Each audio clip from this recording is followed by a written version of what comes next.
We're now going to be iterating through dictionaries. This is something we've already done, so the first part will be a little bit of a review, and then at the end we'll see something new. So iteration through a dictionary is a common operation you do and use a for loop to do so.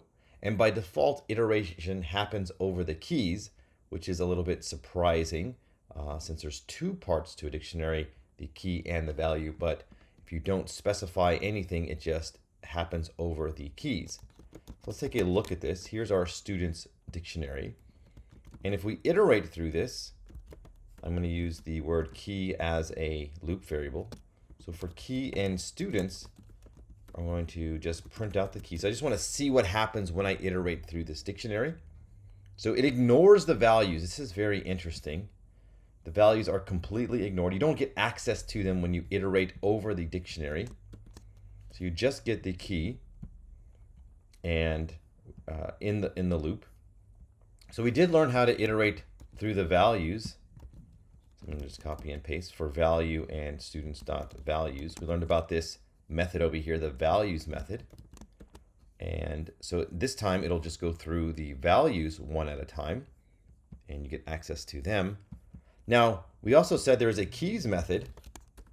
So you can put dot keys, although this is really never done in practice because by default, Python iterates through the keys. You don't have to specify that. You might think Python should iterate through the entire item one at a time. I think that kind of makes sense to me, but Python chose to just iterate through the key by default. So it'll loop through the items. You use this items method. So for item in students.items, that will retrieve both the key and the value as a tuple like this. So you do get access to this tuple.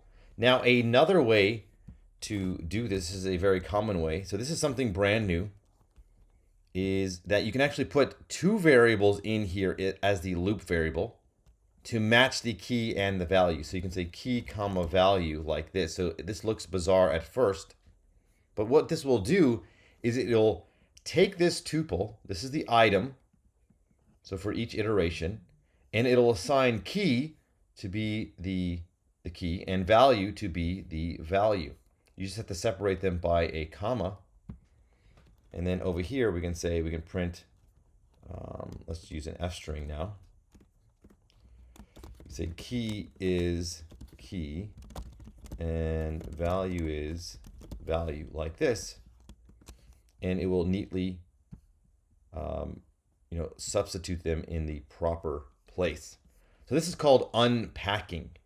So you can think of as a tuple as like a suitcase of items, and you're going to unpack them. So take each thing out. There's two things in here, a key and a value, and you'll assign them to two variables. So there's a little more to unpacking, and it can happen with lists and tuples and even sets. But this is how you do it in a for loop when you do dot items.